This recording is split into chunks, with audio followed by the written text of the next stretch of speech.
বন্ধুরা, পৌষ মাসে সূর্যের দিকে তাকিয়ে বলুন এই শব্দটি। এর ফলে মান সম্মান বৃদ্ধি পাবে, সারা বছর সুস্থ থাকবেন ও নিরোগ থাকবেন, কখনো অর্থ কষ্টের কমতি হবে না। সূর্যদেবের আশীর্বাদ ও কৃপায়। বন্ধুরা, কথায় বলে কারো পৌষ মাস ও কারো সর্বনাশ। বন্ধুরা, পৌষ মাসকে যদি আপনি সুখের করতে চান ও আনন্দময়ী করে তুলতে চান, আর যদি এই মাসে যদি আপনি ভালো থাকতে চান, তাহলে অবশ্যই এই একটি কাজ প্রতিদিন করা অবশ্যই প্রয়োজন। বন্ধুরা, খুবই সামান্য একটি কাজ, এই কাজটি যে কেউ করতে পারে, তাতে বুড়ো থেকে হোক, বাচ্চা থেকে হোক ও ঘরের মহিলা থেকেই হোক। আর এর ফল কিন্তু অপরিসীম।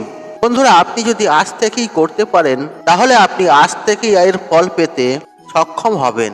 বন্ধুরা, টানা 21 দিন করার পর এটি যখন আপনার অভ্যাসে পরিণত হবে, আর তখনই আপনি এর গুরুত্ব উপলব্ধি করতে পারবেন। বন্ধুরা, হিন্দু পঞ্চাঙ্গ অনুসারে আর পৌষ মাস হলো বৎসরের দশম মাস। এই মাসটি নানান কারণে অত্যন্ত গুরুত্বপূর্ণ একটি মাস। আর বৎসরের প্রতিটি মাস কোনো না কোনো দেবতা বা দেবীকে সমর্পিত করা হয়। ঠিক তেমনি পৌষ মাসেরও নিজস্ব একটি গুরুত্ব বর্তমান। আর শাস্ত্রে পৌষ মাসকে সূর্যের সমর্পিত করা হয়েছে। আর এই মাসে সূর্যের মাহাত্ম্য ব্যাখ্যা করা হয়েছে। বলে তো চন্দ্র এই সময় পুষ্যা নক্ষত্রে অবস্থান করে বলে তাই এই মাসের নাম পৌষ মাস হয়েছে। আর এই মাসকে ছোট পিতৃপক্ষ বলা হয়। তাই অনেকেই এই মাসে পূর্বপুরুষদের উদ্দেশ্যে পিণ্ডদান এবং শ্রাদ্ধ আদি কর্ম করে থাকে। আর পাশাপাশি এই মাসকে মা লক্ষ্মীরও মাস বলা হয়। তাই অনেকে পৌষ মাসে বাড়িতে মা লক্ষ্মীর পূজা অর্চনা করে থাকে, বিশেষ করে বৃহস্পতিবারে। বন্ধুরা, পৌষ মাসের সর্বপ্রধান কাজ হিসেবে গণ্য করা হয় সূর্যের উপাসনাকে। আর এই মাসে সূর্যের উপাসনা যারা করে থাকে, তাদের তেজ, শক্তি, বুদ্ধি, বিদ্যা, যশ এবং ধন লাভের পথ প্রশস্ত হয়। আর ব্যক্তি সারা বছর স্বাস্থ্যবান ও নিরোগ থাকতে পারেন। বন্ধুরা, এই বিষয়টি নিশ্চয়ই আপনারা জানেন। আর শাস্ত্র মতে আমাদের যে পঞ্চ দেবতার পুজো অর্চনা করা হয়, অর্থাৎ গণেশ, শিব, সূর্য, বিষ্ণু এবং দুর্গা। আর এই পঞ্চ দেবতার মধ্যে যে দেবতাকে আমরা প্রত্যেক দিন দর্শন করে থাকি, আর তিনি হলেন সূর্য দেবতা। সমস্ত শক্তি এবং প্রাণের উৎস হলেন তিনি। আর এই পৃথিবীর জীবকুল বেঁচে রয়েছে এই সূর্যেরই কৃপায়। সমগ্র বিশ্ব ব্রহ্মাণ্ডে তেজস্বিনী এবং উজ্জ্বল রূপে হলেন এই সূর্যদেব। আর জ্যোতিষশাস্ত্র অনুসারে আর সূর্যদেবকে গ্রহরাজ হিসেবে মান্যতা দেওয়া হয়। তাই সকল গ্রহের প্রসন্নতার জন্য আর সূর্যদেবের প্রসন্নতা সব থেকে বেশি আবশ্যক। আর যদি কোনো সূর্যদেবের কৃপা কোনো ব্যক্তির ওপর না থাকে, আর সেই ব্যক্তি জীবনে কখনো সফল হতে পারেন না। আর এই পৌষ মাস হলো সব থেকে আদর্শ মাস সূর্যদেবের উপাসনার জন্য। আর সূর্যদেবের উপাসনা আপনি সারা বছর ধরেই করতে পারেন, কিন্তু পৌষ মাসে যদি আপনি সূর্যদেবের সঠিকভাবে উপাসনা করে থাকেন, তাহলে সারা বছরই আপনি সূর্যদেবের কৃপা পেতে সক্ষম হবেন। আর যদি আপনার জন্মকুণ্ডলিতে সূর্যদেব দুর্বল স্থানে অবস্থান করে, তাহলে সেই দোষও কাটিয়ে উঠতে সক্ষম হবেন যদি পৌষ মাসে যদি আপনি সকালবেলা ঘুম থেকে ওঠার পর সূর্যদেবের এইভাবে যদি উপাসনা করে থাকেন। পুরাণ ও মহাকাব্য অনুসারে মহাভারতের কর্ণ এবং রামায়ণের রামও সূর্য দেবতার প্রত্যেক দিনই উপাসনা করতেন এবং তাকে অর্ঘ্য দান করে দিন আরম্ভ শুরু করতেন তারা। বন্ধুরা, সূর্য দেবতার অর্ঘ্য দান যথেষ্ট সামান্যই। এক ঘটি জলেই তিনি সন্তুষ্ট হয়ে থাকেন। তবে এর জন্য বিশেষ পদ্ধতি অনুযায়ী আপনাকে এই জল প্রদান করা প্রয়োজন।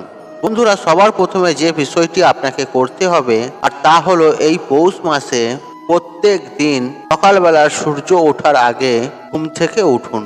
আর আপনি যদি একান্তই এই সূর্য ওঠার আগেই ঘুম থেকে না উঠতে পারেন, তাহলে চেষ্টা করুন যতটা তাড়াতাড়ি সম্ভব ঘুম থেকে ওঠা যায়, এবং অতি অবশ্যই প্রত্যেক দিনই নির্দিষ্ট সময়ে ঘুম থেকে উঠুন। আর ঘুম থেকে ওঠার পর স্নান পর্ব সেরে নিন। আর যদি স্নান পর্ব না সারতে পারেন, অন্তত নিজের শরীরের ওপর গঙ্গা জল ছিটিয়ে নিন। এবং তারপর যে বিষয়টি আপনাকে করতে হবে তা হলো একটি শুদ্ধ বস্ত্র পরিধান করুন। আর যদি সম্ভব হয় একটি লাল বস্ত্র পরিধান করুন।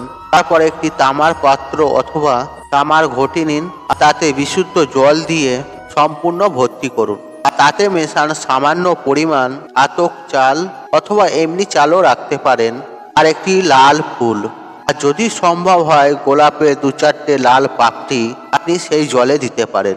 আর এরপর বাড়ির উঠোনে অথবা আপনার বাড়ির ছাদে বা জানালার সামনে যেখানে সূর্যকে আপনি দেখতে পাচ্ছেন, সূর্যের রোদ যেখানে আপনার গায়ে লাগছে, আর সেই স্থানে এসে দাঁড়ান অথবা একটি আসন পেতে আর সেই স্থানে পূর্ব দিকে মুখ করে উপবিষ্ট হন। তারপর তামার পাত্রটিকে 2 হাত দিয়ে মাথার সামনে তুলে ধরে সূর্যদেবের সম্মুখে দাঁড়িয়ে 3 বার অর্ঘ্য দান করুন। আর অর্ঘ্য দানের সময় আর এই মন্ত্রটি 108 বার উচ্চারণ করুন। আর যদি 108 বার সম্ভব না হয় অন্তত 3 বার অবশ্যই উচ্চারণ করুন। ওম সূর্যায় নমঃ, ওম সূর্যায় নমঃ, ওম সূর্যায় নমঃ। আর মন্ত্রটি উচ্চারণ করতে করতে সূর্য দেবতার উদ্দেশ্যে জল নিবেদন করুন। আর এরপর যদি সম্ভব হয় সেই স্থানে ধূপ একটি প্রদীপ প্রচলিত করুন এবং তারপর সূর্য দেবতার উদ্দেশ্যে প্রণাম নির্দন করে করজোড়ে সূর্য দেবতার উদ্দেশ্যে বলুন, হে সূর্যদেব, তোমায় কোটি কোটি প্রণাম।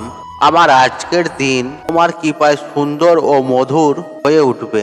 আমায় সেই শক্তি প্রদান করো যাতে আমি সমস্ত কাজে সফল হতে সক্ষম হই। আমার পূর্বের সমস্ত পাপ তুমি ক্ষমা করো। তোমার কৃপা দৃষ্টি আমাদের প্রতি সদা বজায় রেখো। বন্ধুরা, এছাড়াও যদি আপনার কিছু প্রার্থনা থাকে আর আপনি সূর্য দেবতার উদ্দেশ্যে নিবেদন করতে পারেন এবং তারপর স্ক্রিনে লেখা এই মন্ত্রটি উচ্চারণ করুন।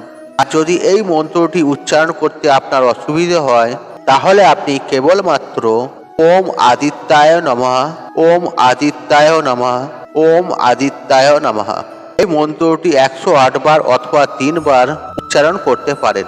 আর সমগ্র পৌষ মাস জুড়ে যদি আপনি এই একটি ছোট্ট কাজ যদি আপনি করতে পারেন আর নিশ্চিত রূপেই সূর্য দেবতার কৃপা আপনার ওপর ও আপনার পরিবারের ওপর বর্ষিত হবে। পারিবারিক সুখ, শান্তি, সমৃদ্ধি, ঐশ্বর্য আর আপনি নিশ্চিত রূপেই লাভ করবেন।